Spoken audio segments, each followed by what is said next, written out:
इससे आपका जो बाल खत्म होते हैं टोटल, वो 70 to 90% बाल जो है बिल्कुल खत्म हो जाते हैं। तो जो आपके चेहरे पे लग रही होता है लेजर का हिस्सा, वो ठंडा बर्फ की तरह होता है, -28 डिग्रीज तक होता है। और जो लोग आके हमारे पास जो है रेफरेंस देंगे मैडम का, तो उनके लिए 50% से भी ज्यादा हमारे पास जो है वो डिस्काउंट। यानी कि डेली आप 1 लाख रुपया कमाते हैं डेली? हाँ माशाल्लाह, अल्हम्दुलिल्लाह। नहीं, कभी कम भी होता है, लेकिन ज्यादातर इतना ही होता है। उस दिन 8 मुहर्रम था, तो जो लोग उसके जनाजे में आए और उसके कुल और वो 9 और 10 मुहर्रम की जो छुट्टी थी, वो उसमें ही, यानी कि किसी को ये तकलीफ भी नहीं पहुंचाई कि जो है किसी को ऑफिस से, किसी को काम से छुट्टी करनी पड़ी। बिस्मिल्लाहिर्रहमानिर्रहीम, अस्सलामुअलैकुम नाजरीन, वेलकम बैक स्ट्रॉन्ग उज़्मा के पॉडकास्ट में। अगर आप न्यू हैं तो सब्सक्राइब कर लीजिए और आज आप रुक जाइएगा अगर आप खूबसूरत होना चाहती हैं या चाहते हैं, और अगर आपका रंग मेरी तरह थोड़ा डार्क है और आप चाहते हैं इसमें शाइन आ जाए, गोरा हो जाए, तो आज मेरे पॉडकास्ट के मेहमान हैं डॉक्टर निम्रा फातिमा आज़म, जिन्होंने, उनका बहुत शुक्रिया, उन्होंने मुझे अपना कीमती वक्त दिया और ये जो इंटरव्यू है उनका, ये पॉडकास्ट जो है डोनेट किया जा रहा है स्ट्रॉन्ग उज़्मा फ्री हॉस्पिटल को। तो आइए जानते हैं कि हम जिंदगी में खूबसूरत नजर आना चाहते हैं, लेकिन हम क्रीमों का इस्तेमाल करते हैं बड़ा कुछ। लेज़र टेक्नोलॉजी कितनी इफ़ेक्टिव है और उससे कोई साइड इफ़ेक्ट है या नहीं, आपके चेहरे के गैर ज़रूरी बाल और जो आप की डार्कनेस है उसको कैसे, यानी कि काले तो गोरा से किमें होना है, ये बताएंगे आज डॉक्टर निम्रा फातिमा। अस्सलामुअलैकुम। वालेकुम अस्सलाम, and thank you so much for having me over. It's a great pleasure for me for coming onto such a big platform. I could never imagine that I would be on your show. I used to watch you on YouTube. My mother is your very big fan.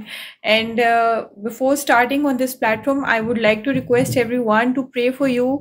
आप इतना disease को fight कर रही हैं, rheumatoid arthritis, उसके बावजूद आप इतनी मेहनत कर रही हैं, इतनी मेहनत कर रही हैं और ज़िंदगी में इतनी नेकियां इकट्ठी कर रही हैं इस बीमारी के साथ। तो सबसे पहले तो मैं सबसे, जो लोग देख रहे हैं, कहना चाहूँगी कि आपको अपनी दुआओं में, और कुछ नहीं तो कम से कम अपनी दुआओं में ज़रूर याद रखिए। Thank you so much. You welcome always. अच्छा, जो लेज़र से मुतालिक मैडम टॉपिक है, laser hair removal is superior to all previous traditional methods of hair removal. यानी कि पहले होते थे वैक्सिंग है, थ्रेडिंग है, रेजर्स यूज़ किए जाते थे। उन सबसे जो इस वक्त सुपीरियर मेथड दुनिया में अवेलेबल है वो लेज़र हेयर रिमूवल है। इससे आपका जो बाल ख़त्म होते हैं टोटल, वो 70 to 90% बाल जो है बिल्कुल ख़त्म हो जाते हैं। जो रिमेनिंग होते हैं लेफ्ट ओवर्स, वो इतने बारीक और छोटे होते हैं कि वो नोटिसेबल नहीं होते हैं। लेकिन इसके बाद ये नहीं है कि इसके बाद ज़िंदगी में दोबारा कभी बाल नहीं आ सकते। 1 साल बाद आपको मेंटेनेंस सेशन लेने की ज़रूरत पड़ जाती है।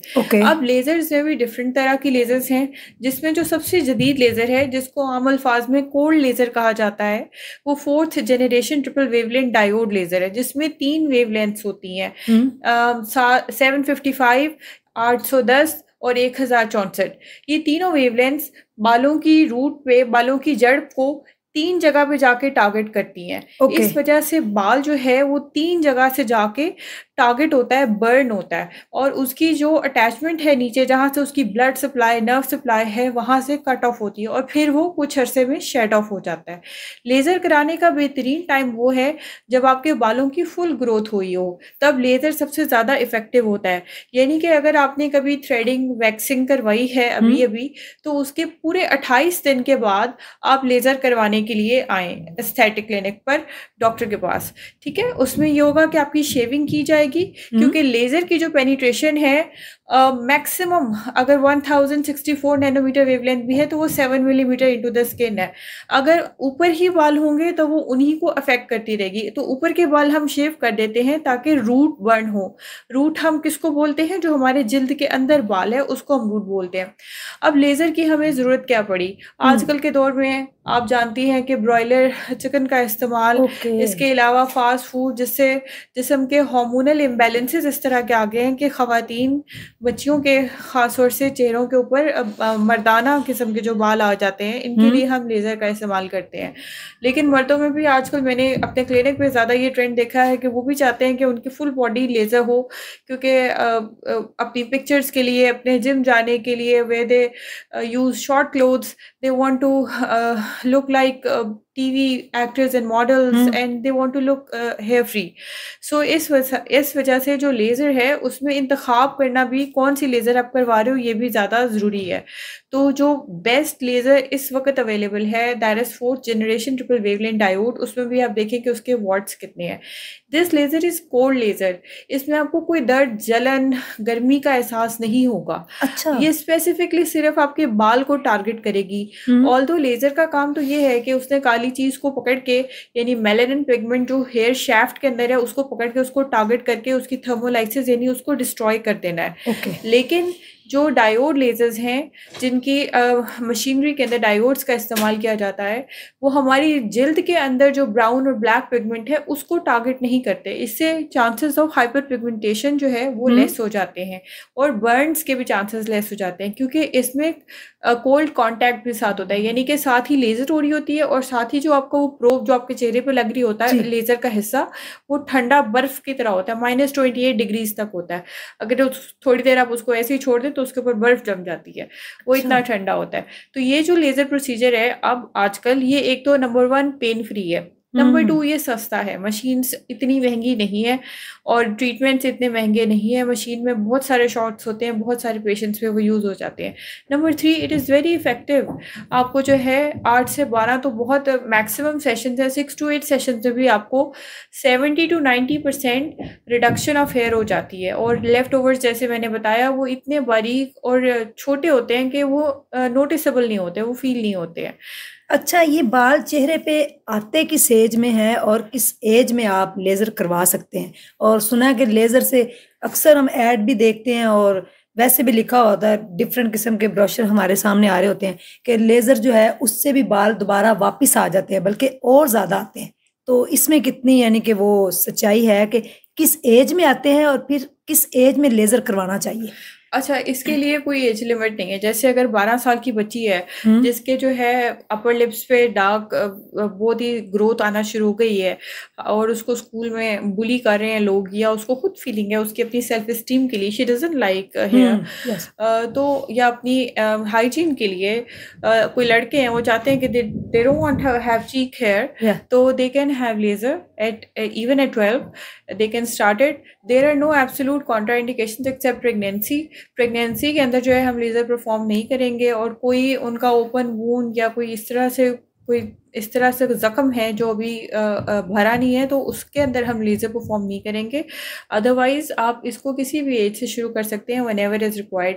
मिनिमम टू डॉक्यूमेंट इज़ 12 की उम्र से तो आप आराम से उसको स्टार्ट कर सकते हैं। अच्छा, रंग जिनका काला होता है, हाँ जी, और ग्लूटाथायोन शायद मेरे ख्याल में, आई थिंक अगर मैं गलत नहीं हूँ तो बड़ा उसका जिक्र होता है कि आप उसकी टैबलेट्स लें, कुछ लोग इंजेक्शंस लगाते हैं। तो क्या जो नेचुरल एक रंग डार्क है आपका, वो कैसे गोरा हो सकता है? ये बिल्कुल हो सकता है। हमारी जो टाइप है, स्किन टाइप पाकिस्तानी लोगों की, पंजाब के लोगों की, हमारी टाइप 4 स्किन है। आप लोगों ने अक्सर लोगों को सुना होगा, वो कहते हैं कि बचपन में हम गोरे थे, बड़े होके हम काले हो गए, और हम उसका मजाक उड़ा रहे होते हैं। बिल्कुल गलत बात है। We are prone to tanning. हमें सन बर्न्स नहीं होते, हमें टैनिंग होती है। जो फेयर लोग हैं, जैसे केपीके के लोग हैं, उनको सन बर्न्स होते हैं, उनके बड़े बड़े जख्मों के निशान होते हैं जो उनको सन बर्न्स हुए होते हैं। हमें सन बर्न नहीं होते, हमारा रंग ओवरऑल टैन होता है, यानी हमारा रंग सांवला होता है, हमारा काला रंग होता है धूप से। धूप के अंदर क्या है, यूवीबी रेडिएशन है जो हमारे रंग को सांवला करी है। हमारा असल कलर ये है जो हमारे रिस्ट के अंदर वाली साइड पे कलर है। इतना फेयर हम आपकी बॉडी को कर सकते हैं। होता ये है कि सन रे से या हर वो चीज़ जिसमें से रोशनी निकल रही है, जैसे कि ट्यूबलाइट है, जैसे कि चूल्हे में से रोशनी निकल रही है, जैसे कि सूरज में से रोशनी निकल रही है, जैसे कि मोबाइल की स्क्रीन से रोशनी निकल रही है, उसके अंदर यूवी एंड बी रेज है। जो यूवी बी रेज होती हैं वो जो है कलर को डार्कन करती हैं, जो डैमेज करती हैं आपकी स्किन को रंग के हिसाब से। हाँ जी। जो यूवी ए रेज हैं वो आपकी फोटो एजिंग यानी आपको बुढ़ापे की तरफ माइल करती हैं, रिंकल्स वगैरह कॉज करती हैं। अब ये जो यूवी बी रेज ने आपकी स्किन को डैमेज किया, अंदर रिएक्टिव ऑक्सीजन स्पीशीज जो थी प्रोड्यूस हो गई, यानी कि ऐसे केमिकल्स, फ्री रेडिकल्स जो आपके लिए नुकसानदेह हैं, ठीक है, ग्लूटाथायोन ने जाके उनको न्यूट्रलाइज कर देना है। अगर जो मेडिकल के स्टूडेंट्स हैं जो भी एमबीबीएस फर्स्ट ईयर में भी होते हैं, वो पढ़ रहे होते हैं कि glutathione is the king of antioxidant, it's an antioxidant. ये जो ऑक्सीडेटिव स्ट्रेस है हमारी बॉडी के ऊपर, इसको वो न्यूट्रलाइज करता चला जाएगा। इसमें सबसे पहली बात तो ये कि हमारे यहाँ सनब्लॉक लगाने का रिवाज ही नहीं है। हाँ, अगर कोई मुझसे पूछे कि इस दुनिया की बेहतरीन वाइटनिंग क्रीम कौन सी है, तो मैं कहूँगी कि सनब्लॉक इस दुनिया की बेहतरीन वाइटनिंग क्रीम है। आप सनब्लॉक लगा के तो देखें, आपके रिंकल्स भी रिवर्स होंगे, आपकी हाइपर पिगमेंटेशन भी रिवर्स हो जाती है और आपकी टैनिंग भी रिवर्स होना शुरू हो जाती है। लेकिन कुछ डॉक्टर साहब जो ब्यूटी क्लिनिक वाले हैं, जो ब्यूटिशियंस हैं, वो कहते हैं कि जो सनब्लॉक है इसके लगाने से रंग और काला होता है। ये मैंने अक्सर लोगों से सुना है। हालांकि सन ब्लॉक डॉक्टर रिकमेंड करते हैं कि आपने जब भी धूप में जाना है, ये चूल्हे के पास जाना है, जैसे यानी कि वो कहते हैं कि सुबह जैसे ही सनराइज हो तो आपने सनराइज हो जाता है, आपने फौरी तौर पे लगा लेना सन ब्लॉक। अच्छा, हाँ बिल्कुल, आपकी बात बिल्कुल ठीक है। इसके अंदर जो लोकल कंपनीज में सन ब्लॉक्स बन रही हैं, जो ब्यूटी प्रोडक्ट्स हैं, जो कॉस्मेटिक ग्रेड की हैं, ना कि मेडिकल ग्रेड की, उनके अंदर लेड और ऐसे कंपाउंड्स डाले जाते हैं जिनसे स्किन बल्कि डार्कन होती है। तो इस वजह से मेरे पास ऐसे पेशेंट्स आते हैं जो कहते हैं हम फलां ब्रांड की सन ब्लॉक यूज करते हैं, लेकिन हमारा तो रंग और काला हो रहा है। तो उसको सफेद रंग देने के लिए उसके अंदर लेड और पिगमेंट्स ऐसे यूज किए जाते हैं कि जिससे उल्टा उनकी जल्द डार्क से डार्क होना शुरू हो जाती है। तो ग्लूटाथायोन बेसिकली ये जो डैमेजेस हैं इनको रिवर्स करता है। Glutathione alone doesn't work that much as compare to in combination with vitamin C, vitamin E, alpha arbutin, PDRN, बहुत सारी चीज़ें का ये हम पूरा कॉकटेल बना के और विटामिन्स का तो फिर हम पेशेंट को ड्रिप फॉर्म में देते हैं। आपने दूसरी बात की थी टैबलेट्स की।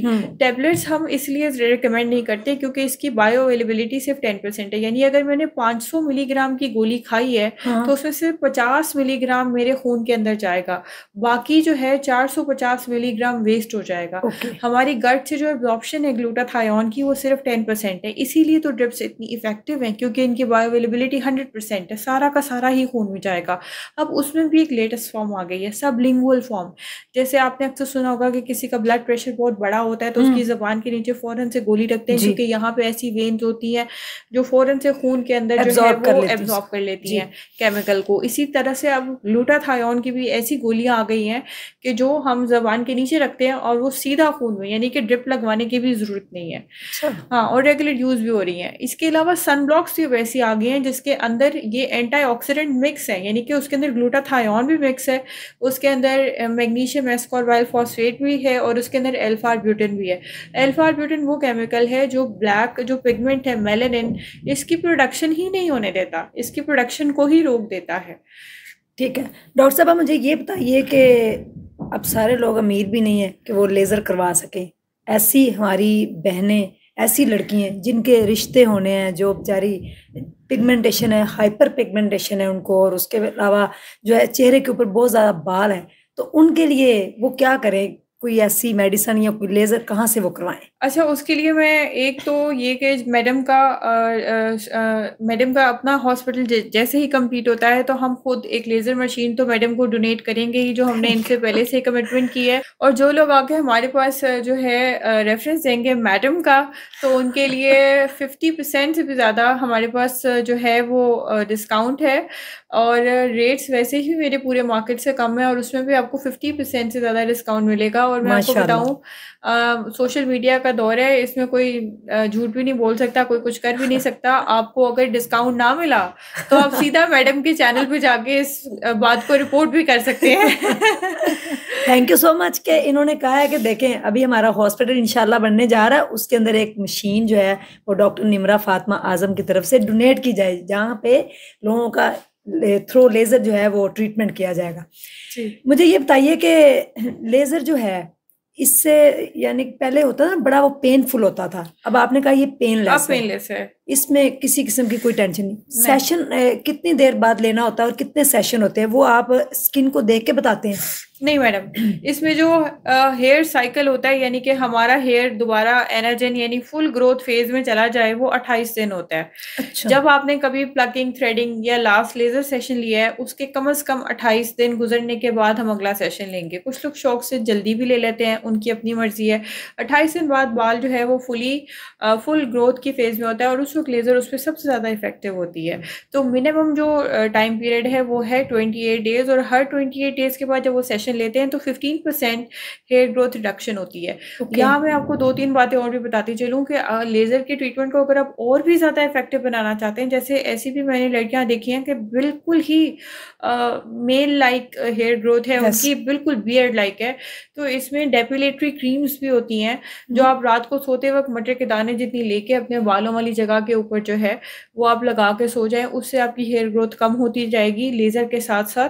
दूसरी चीज़ ये है कि ऐसी सप्लीमेंट्स जो आपके जिस्म से इन्फ्लेमेशन को कम करते हैं, जैसे एलोवेरा का सप्लीमेंट खाने के लिए जो एलोवेरा के कैप्सूल्स होते हैं, उसके ऊपर भी स्टडीज़ हैं यूएसए में जो आपकी हेयर ग्रोथ को कम करती हैं। थर्डली ऐसे विटामिन सप्लीमेंट्स जो आपकी हार्मोनल बैलेंसिंग कॉज करते हैं, मर्दाना हार्मोन जो जिस्म में बड़े पड़े हैं उनको कम करते हैं और नॉर्मली इंसुलिन रेजिस्टेंस को कम करते हैं। दवाइयाँ नहीं, केमिकल्स नहीं, विटामिन बेस्ड चीज़ें ऐसी हैं जिससे भी आपकी हेयर ग्रोथ कम होगी। तो अगर आप ये सारी चीज़ें मिला के यूज़ करेंगे तो 1+1=11 वाला इफ़ेक्ट आएगा कि चारों चीज़ों का मिला के बहुत बहुत ज़्यादा इफ़ेक्ट आएगा। हम अक्सर पेशेंट को साथ ही एंडोक्रिनोलॉजिस्ट या गायनेकोलॉजिस्ट को रेफ़र कर देते हैं ताकि उनका जो इंटरनल प्रॉब्लम है वो भी साथ सॉल्व हो और साथ जो फॉलिकल बन गया है अब उसको तो हमने लेज़र से ही ख़त्म करना है ना, और साथ वो क्रीम्स। अच्छा, जो लोग कंप्लाइंट होते हैं और बात सुनते हैं उनको 2-3-4 सेशन के बाद उनके बालों की ग्रोथ इतनी अब होती ही नहीं है कि वो विजिबल हो। मतलब वो मेरे पास आते हैं तो मैं कहती हूँ आप शेविंग करके आए हैं? वो कहते हैं मैडम बाल थे ही नहीं तो हम शेविंग अब क्या करके आते। अच्छा, टू टोन जिनकी ये टू टोन वाली होती है स्किन, यानी कि थोड़ी सी ब्लैक है फिर वाइट है, वैसे रंग सारा फेयर है, लेकिन फेस के ऊपर जो है एक साइड से ब्लैक हो रहा है, थोड़ा वाइट हो रहा है, इस तरह, इसकी क्या वजह है? इसका भी कोई ट्रीटमेंट है? बिल्कुल इसका ट्रीटमेंट है। जो पिगमेंट की अनइक्वल डिस्ट्रीब्यूशन है, यानी कि यहाँ से डार्क है तो यहाँ से लाइट है, तो यहाँ से डार्क है तो यहाँ से लाइट है। इसमें एक और बीमारी भी है विटिलिगो, जिसको बर्स की बीमारी कहते हैं, जिसमें पूरा चेहरा अगर डार्क है तो सफ़ेद रंग के पैचेस बने हुए हैं। और जैसे हम आम लोग हैं जिसमें हमारा चेहरा ब्राउन है तो ज़्यादा ब्लैक पैचेस कहीं कहीं पर हैं। जो अनइक्वल डिस्ट्रीब्यूशन ऑफ पिगमेंट है that is due to the deficiency of B complexes, vitamin B1, 6 and 12।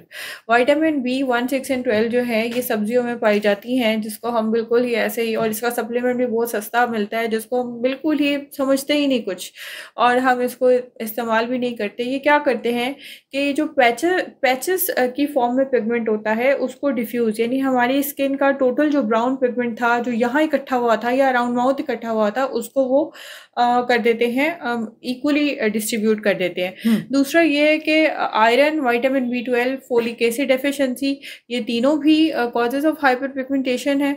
और इसके अलावा डिसयूज ऑफ सनब्लॉक, यानी कि सनब्लॉक को यूज़ ना करना, वो तो हाइपर पिगमेंटेशन कॉज करेगा ही करेगा। तो सन ब्लॉक तो एक आप समझ लें कि अगर आपकी कभी ज़िंदगी में कोरियन ग्लास स्किन भी अचीव हो जाए तो आपने सन ब्लॉक तब भी इस्तेमाल करनी है, नहीं छोड़ना। हाँ जी, वो तब भी नहीं छोड़नी। सुबह उठ के जैसे मुंह धोना, दांत ब्रश करना आपकी ज़िंदगी का हिस्सा है, ऐसे सन ब्लॉक को सुबह उठ के लगाना आपकी ज़िंदगी का हिस्सा है। इसको तो आप अपनी रूटीन बना लें। अगर आप प्री मैच्योर एजिंग से बचना चाहते हैं, अगर आप पिगमेंट डिसऑर्डर से बचना चाहते हैं और स्किन के और मुख्तलिफ बीमारियों से बचना चाहते हैं तो। और जिनका रंग काला है मेरी तरह, तो वो गोरे हो सकते हैं? वो इसमें अगर आप अपनी बात करिए तो आप इसमें भी माशाल्लाह इतने खूबसूरत। मैं आपको वैसे बता देती हूँ, मेरे क्लिनिक पे गोरे लोग आते हैं तो वो कहते हैं हमें इतना गोरा कर दो कि हमारी अंदर से नीले रंग की वेन्स नजर आना शुरू हो जाए। वो कहते हैं हमारी आंखें कलर्ड हो जाए। वो कहते हैं प्रेग्नेंट औरतें आ जाती हैं कि हमें वाइटनिंग इंजेक्शन लगा दो कि हमारा बच्चा गोरा पैदा हो जाए। इतना क्रेज है पाकिस्तान में इस गोरे होने का। हालांकि सांवले रंग में एक अपनी अट्रैक्शन है, प्यारे लगते हैं लोग। मुझे तो सांवले रंग में ही ज़्यादा अट्रैक्शन महसूस होती है। मैं उनको हमेशा गाइड भी करती हूँ, लेकिन क्योंकि हम कोई स्टीरॉयडल या कोई स्किन डैमेजिंग ट्रीटमेंट तो करते नहीं है, तो खैर प्रेग्नेंट में तो बिल्कुल भी हम ग्लूटाथायोन यूज़ नहीं करते। तो वैसे मैं उनको गाइड कर देती हूँ कि ये विटामिन्स हैं, एंटीऑक्सीडेंट्स हैं और इनका अपना भी ब्राइटनिंग इफेक्ट है।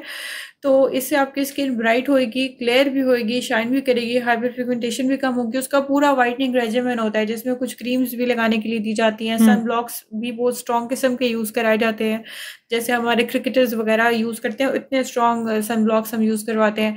इसके अलावा जो है उसमें आईवी भी उनको ड्रिप्स दी जाती हैं, मल्टीविटामिन कॉकटेल के साथ ग्लूटाथायोन की। ओरल भी उनको दिया जाता है, सबलिंगुअल फॉर्म जो कि अब आ गई है, सबलिंगुअल दिया जाता है। इसके अलावा उनको कुछ सीरम्स लगाने के लिए दिए जाते हैं, और इसके अलावा उनके फेस वॉशेस और सोप्स के अंदर भी ग्लूटाथायोन। ज़्यादातर लड़कियां शादी से पहले दे वांट कि उनकी जो है वो क्लियर स्किन हो जाए। आजकल जिस तरह से इतना महंगाई का दौर है, अगर आप एक सैलून पे जाते हो, एक अपना फेशियल करवाने 3000 रुपए का आपका फेशियल होता है, which last for maximum for a week, एक हफ्ते तक ज़्यादातर आपके चेहरे पे शाइन रहेगी। तो जो वो लड़कियां कहती हैं कि इससे अच्छा है कि हम एक वाइटनिंग ड्रिप्स का पूरा सेशन ले लें। अगर हमारे 50-60 हज़ार लग जाते हैं तो from head to toe it will effect us. हमारे जो डार्क नकल्स हैं वो भी क्लियर हो जाएंगे, हमारी स्किन ओवरऑल जो है वो शाइन करेगी, ब्राइट करेगी, हम काफ़ी अरसे तक इस तरह से अच्छे रहेंगे। It is also anti ageing, fine lines और रिंकल्स को भी ये इम्प्रूव करता है। इसके अलावा जोड़ों के लिए बहुत अच्छा है ग्लूटाथायोन के इंजेक्शन। इसके अलावा जो जिगर पे चर्बी, फैटी लिवर के मरीज़ हैं उनके लिए भी ये बहुत अच्छा है। It is basically a healthy component, लेकिन लोगों ने क्योंकि इसका साइड इफेक्ट रंग को गोरा करना था तो उसके पीछे लोग पड़ गए और इसके बाकी हेल्थ बेनिफिट्स को इग्नोर कर दिया। मगर जो भी पेशेंट्स आते हैं और वो करवाते हैं तो वो कहते हैं हम बहुत ज़्यादा एनर्जेटिक फील करते हैं, हम हैप्पी फील करते हैं, और हमें बाकी जो हमारी दर्दें रहती थी हमें उनसे आराम आ गया। बल्कि मैं खुद भी कभी अपने पेरेंट्स को भी पकड़ के ज़बरदस्ती जो है वो लगा देती हूँ कि it is good for your health. उनको पता भी नहीं होता कि उनको क्या लग रहा है। इसके कोई साइड इफेक्ट हैं? हाँ, इसके साइड इफेक्ट्स हैं। क्या? इसके साइड इफेक्ट्स ये हैं कि जिन लोगों के अंदर पहले से रीनल स्टोन्स हैं, ये उनके यानी कि गुर्दे में पथरी है, उसके साइज को इंक्रीज कर सकता है। लेकिन ये डेफिनेटिव साइड इफेक्ट नहीं है कि ज़रूरी ये करेगा। ठीक है, जिन लोगों के अंदर फैमिली हिस्ट्री है रीनल स्टोन्स की, उनके अंदर ये जनरेट कर सकता है। लेकिन ये भी ज़रूरी नहीं है कि ये करेगा। पेशेंट को हम ग्लूटाथायोन लगाने से पहले उसके एलएफटीज और आरएफटीज करवाते हैं, यानी जिगर के और गुर्दे के टेस्ट, क्योंकि यहीं से एक्सक्रीट होना है। अगर गुर्दे का फंक्शन ठीक नहीं है तो पेशेंट, मैं अपने फेलो डॉक्टर्स को भी एडवाइस दूंगी कि जितने मर्जी आपको पैसे दे रहा हो आप उसे पैसे रिसीव करके उसको ग्लूटाथायोन ना दे, बिकॉज अगर उसके आरएफटीज ही खराब हैं, उसका गुर्दा उसको एक्सक्रीट ही नहीं कर पा रहा, तो वो उसके लिए और ज़्यादा डैमेजिंग होगा। अलबत्ता अगर आपके एलएफटीज जो हैं वो डीरेंज्ड हैं, आपके जो जिगर है उसको वो बल्कि इम्प्रूव करवाएगा। तो इसमें हम ये देखते हैं कि गुर्दा जो है वो सही काम कर रहा है। इसके अलावा जो है जो रंग का है, बाल भी सफ़ेद हो सकते हैं इसमें। अच्छा। सर के भी, आईब्रो वगैरह के बाल भी, आंखों का कलर भी लाइट हो जाता है। मैंने ये मैंने खुद जब पहला कोर्स किया था तो मेरा अपना आंखों का कलर जो था वो हेजल हो गया था। अच्छा। हाँ, आपने खुद भी कोर्स किया? ये मैंने कोर्स मल्टीपल टाइम्स किया। I never do things at my clinic जो मैंने अपने ऊपर खुद प्रैक्टिस नहीं किया। जो मैंने पढ़ा वो सब कुछ मैंने अपने ऊपर अपने एक्सपेंस पे पहले खुद प्रैक्टिस किया, उसके बाद मैं अपने पेशेंट्स को रिकमेंड करती हूँ। कोई ऐसी चीज़ नहीं है कि जो मैंने खुद यूज़ नहीं की लेकिन मैं दूसरों को रिकमेंड करती फिरूँ और उनको कहती फिरूँ। ये it is very very very good for your health. और ये है कि इसमें आप एफडीए अप्रूव जो आपकी डोजेजेस हैं उनका ख्याल रखें। वाइटनिंग के लिए हमें डोजेजेस को थोड़ा एक्सीड करना पड़ता है, मगर साथ में उसके आरएफटीज यानी उसके गुर्दे के फंक्शन के टेस्ट को क्लोजली मॉनिटर करना पड़ता है। यानी कि एक तो हमें कुदरत ने खूबसूरत बनाया है और अल्लाह ने हर इंसान को खूबसूरत बनाया है, उसके अंदर हम थोड़ी सी अगर डेवलपमेंट कर दें तो बंदा और प्यारा हो जाता। आप इतनी प्यारी लग रही हैं ग्रीन कलर के सूट में और गोल्डन आपके बाल हैं, इतनी प्यारी आप माशाल्लाह से लग रही हैं। थैंक यू सो मच जी, वेलकम। और आपका क्लिनिक किस जगह पे और कहाँ पे आप सेशन करती हैं? कोई आज तक यानी कि आपके पास आपके रिव्यूज जो आए हों वो हमारे साथ शेयर करें, हमारी ऑडियंस जो है वो देख रही है। रिव्यूज कैसे हैं आपके? जब आपसे सेशन लिया जाता है तो आफ्टर सेशन जो रिव्यूज होते हैं वो फिर आपको कैसा फील होता है? Reviews, this is such I think this is such a fruitful field कि डेली आपको इतना पॉजिटिव फीडबैक और इतने गिफ्ट्स मिलते हैं अपने पेशेंट से जो ठीक हो जाते हैं, बहुत खुशी मिलती है। मेरा जो अपना क्लिनिक है वो मॉडल टाउन में है, लिंक रोड पे, मैकडॉनल्ड और अमाना मॉल के बिल्कुल सामने। अच्छा, मैंने कभी क्लिनिक का नेम? एस्थेटिक इंटरवेंशंस के नाम से मैंने अपना क्लिनिक बनाया 3 साल पहले। सारा कुछ खुद किया, मेरे भाई बाहर थे तो I had to do it all by myself. अच्छा, अब मैं सोशल मीडिया पर देखती हूँ कि लोग जो हैं ब्लॉगर्स को बुला के अपने क्लिनिक पे उनको पैसे लाखों में दे के, एक्टर्स को, मॉडल्स को, उनका कोई प्रोसीजर परफॉर्म, वो दरवाजे से एंटर हो रहे हैं, फिर कंसल्टेशन हो रही है, फिर procedure. That is good, that is a nice thing. अच्छी बात है कि वो अपने क्लिनिक को प्रमोट करते हैं। बट अल्हम्दुलिल्लाह at my clinic celebrities come and they pay me for their procedures. If I मतलब हर एक पेशेंट की प्राइवेसी होती है, लेकिन मेरे पास माशाल्लाह से बहुत फेमस पॉलिटिकल फैमिलीज के लोग भी एज अपने ट्रीटमेंट्स के लिए आते हैं, लेकिन फुल पेमेंट दे के जाते हैं। मुझे ब्लॉगर्स को बुलाना नहीं पड़ा आज तक, उल्टा सेलिब्रिटीज आके मुझे पे करके ट्रीटमेंट करवा के जाती हैं माशाल्लाह। और बल्कि मैडम इतना स्ट्रॉन्ग फीडबैक है, इतना स्ट्रॉन्ग फीडबैक है। Once Korean guy came to my clinic, his name was Andy. उन्होंने आर्टिफिशियल इंटेलिजेंस से चेक किया कि जो ये लाहौर में जो एस्थेटिक क्लिनिक्स हैं, इनमें से कौन से जो हैं वो उनके जो रिव्यूज़ हैं वो ओरिजिनल 5 स्टार रिव्यूज़ हैं। माइन वो ऑल 5 स्टार्स। अच्छा, so he walked into my clinic. I was sitting, and then we had a little chat. He was actually searching for a niche to supply Botox and fillers and threads. And after going through my reviews and everything and patient satisfaction rate, he came up with the idea that the Korean team will come up and they'll give classes at your place, and then they'll go back. Of course, people can have training directly from Korean doctors.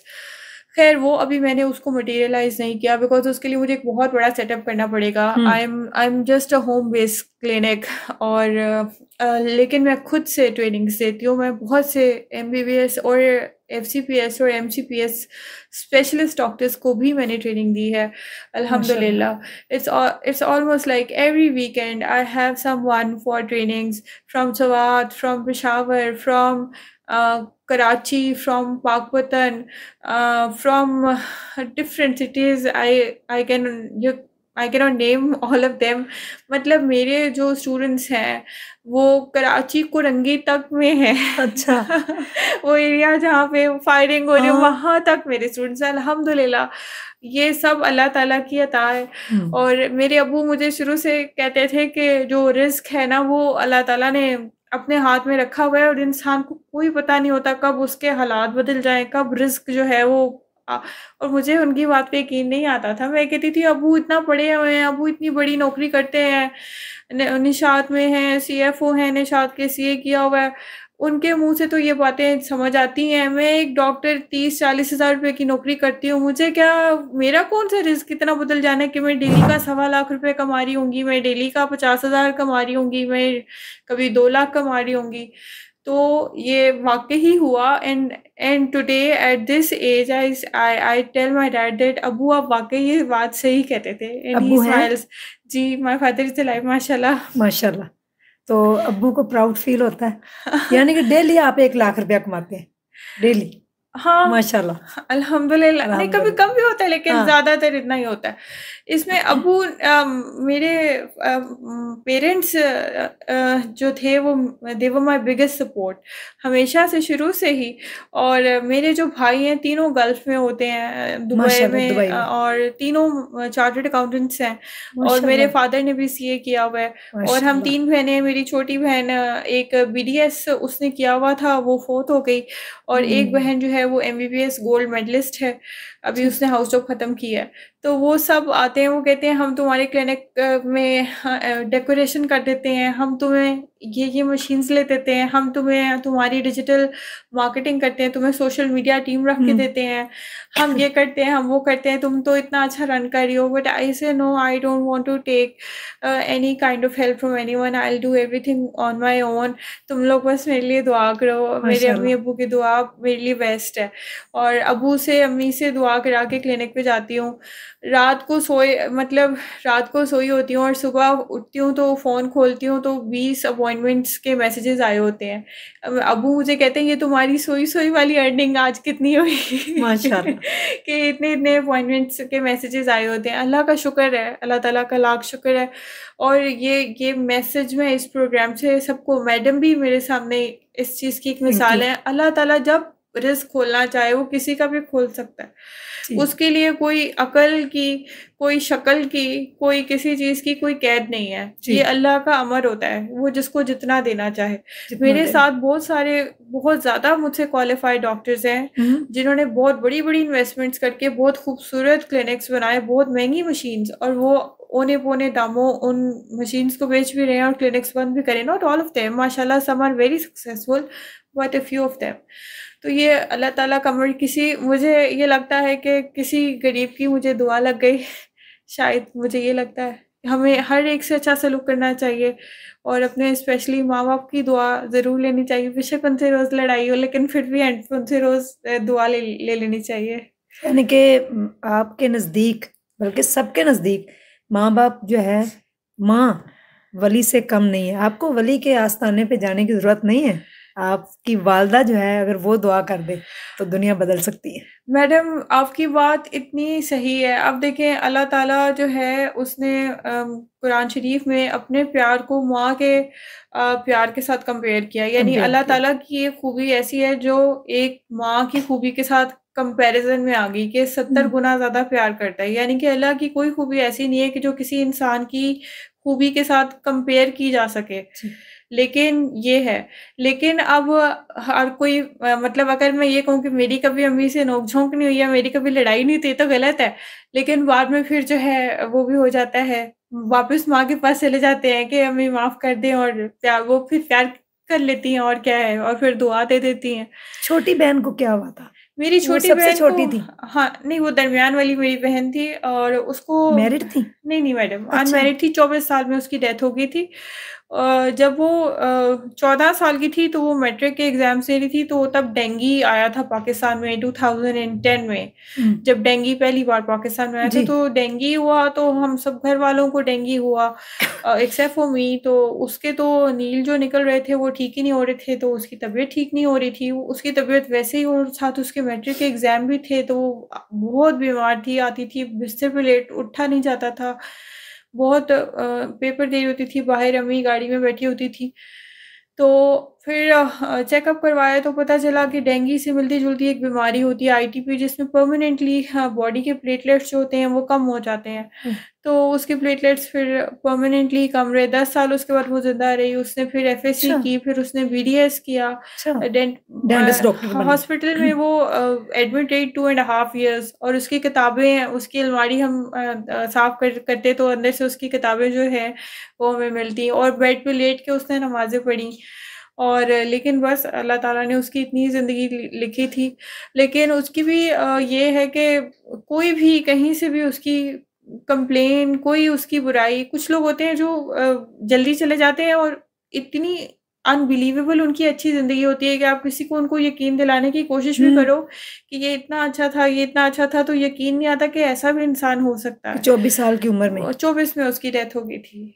वो जो मेरी दरमियान वाली बहन थी। और उनकी चीज़ें और बुक्स जो हैं आज भी वो हमारे पास हैं। कुछ हमने डोनेट भी कर दी चीज़ें उस साले सवाब के लिए, ज़ाहिर है, उसके कपड़े, कुछ चीज़ें, कुछ अम्मी नहीं करने देती बिल्कुल भी। तो ये है। अम्मी को याद तो आती होंगी? अम्मी को तो खैर 2-2.5 साल तक तो अम्मी को बिल्कुल होश नहीं आया। अब्बू भी हार्ट पेशेंट बन गए उसके बाद। तो अब्बू से भी ऑफिस में तकरीबन अगर 20 से 30 लोग डेली अफसोस करने आते तो वो पूरी स्टोरी वो डेली रिपीट होती। और तीनों भाई बाहर, घर में तन्हाई बिल्कुल। मैं और मेरी मदर थे। वो बेचारी, जो मेरी सबसे छोटी बहन है, वो भी एमबीबीएस के अंदर बाउंड थी। अपने एग्ज़ाम पढ़ाई उसका एविसिना मेडिकल कॉलेज से पढ़ी है, तो वहाँ पे तो बहुत पढ़ाई के मामले में सख्ती है, छुट्टी नहीं मिलती है। तो लेकिन यही है कि ज़ुबिया को बच्चों से बहुत प्यार था, तो अम्मी फिर यही करती हैं कि जो कब्रिस्तान में बच्चे उसकी कब्र का ख़्याल रखते हैं, उनके लिए खाने की कोई चीज़ें ले जाती हैं, कभी कोई गिफ्ट्स ले जाती हैं। इस तरह से अक्सर ख्वाब में आती है तो बच्चों का ही ज़िक्र करती है कि अम्मी अच्छा। मेरे साथ बच्चे होते हैं, आप उनका ख़्याल किया करें।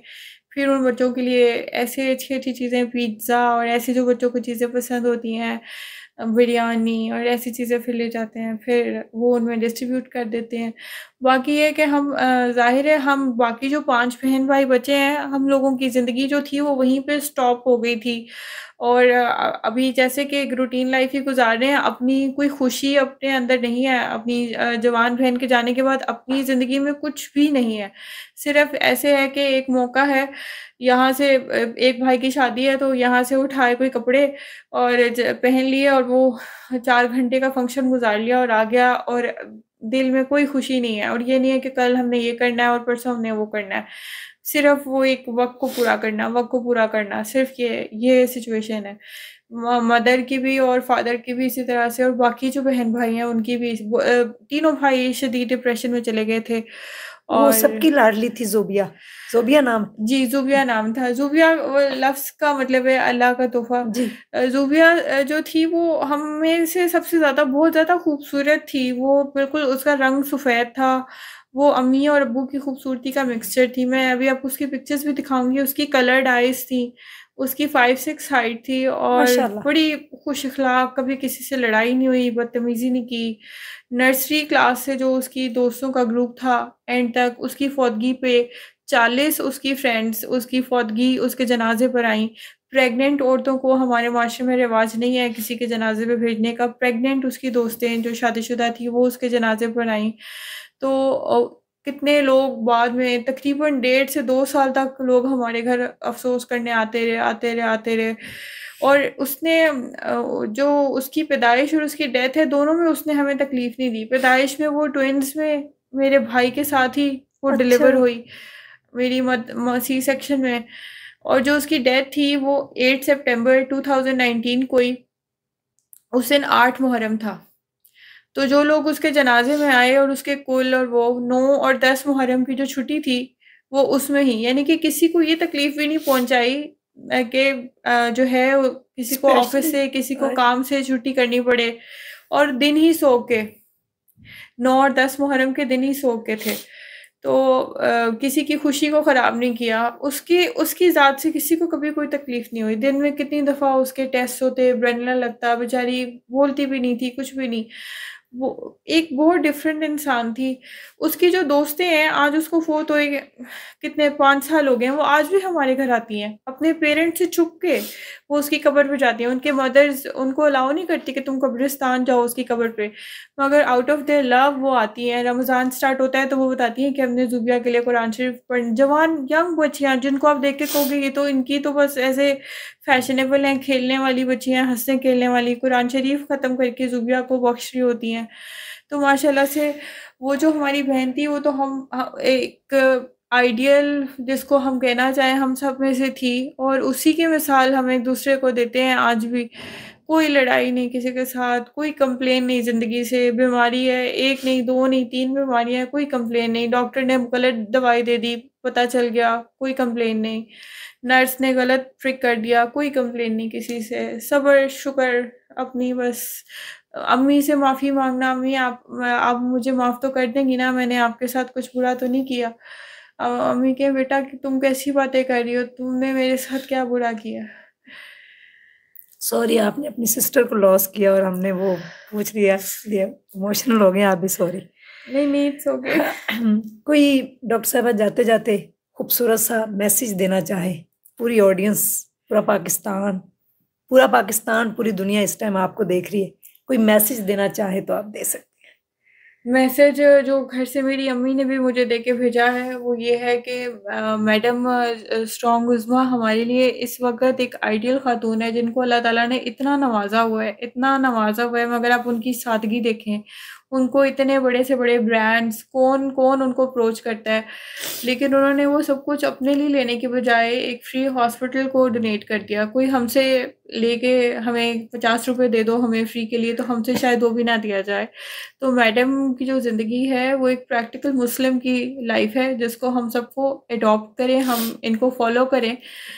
हर एक की पॉजिटिविटी देखनी चाहिए, मगर इधर तो मैंने एक्सट्रीम देखा है, और इसीलिए शायद अल्लाह ताला को, वैसे तो अल्लाह की मर्जी है कि किसकी क्या बात पसंद आए, अल्लाह ताला ने इनको इतना अरूज दिया किसी वल्गैरिटी के बगैर, किसी जो यूट्यूब पे आजकल कंटेंट चल रहा है उसके बगैर। मैडम माशाल्लाह मिलियंस में जाती हैं, हमेशा अच्छी बात करती हैं, हमेशा पर्दे में और अपनी जो है इंटेग्रिटी को मेंटेन करके काम करी हैं, और अल्लाह ताला इनकी जो बीमारी है उसमें भी इनको शिफा दे, आमीन।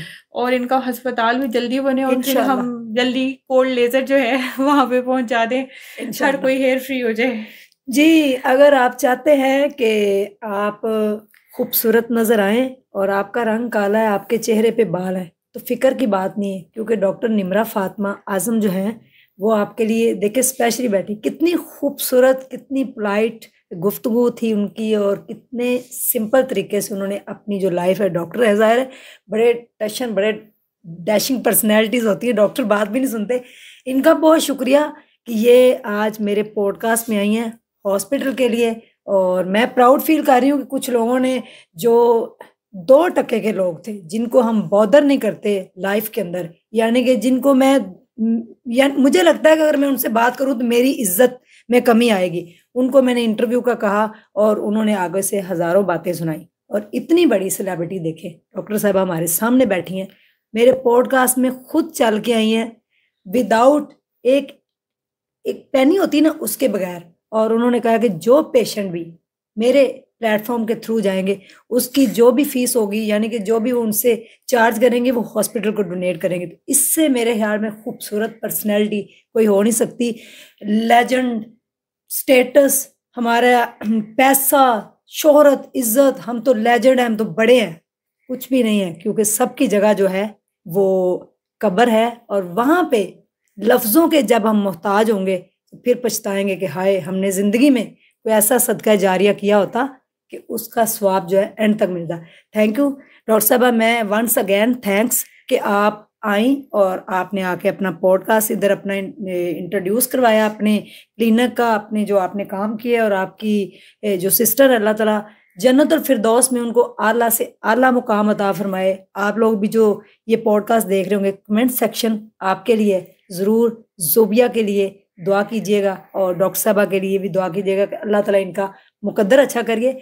और अगर आपके पास कोई स्टोरी, कोई टैलेंट, कोई क्रिएटिविटी है, तो ये कुर्सी, ये प्लेटफॉर्म आपके लिए, आप बिस्मिल्लाह करके आ सकते हैं। आपकी शान में कोई फ़र्क नहीं पड़ेगा, बल्कि आपको दुआएं मिलेंगी। अल्लाह हाफिज़। Thank you so much. Thank you for inviting me and giving me this opportunity. It was really a great opportunity for me. Thank you so much, madam. Thank you.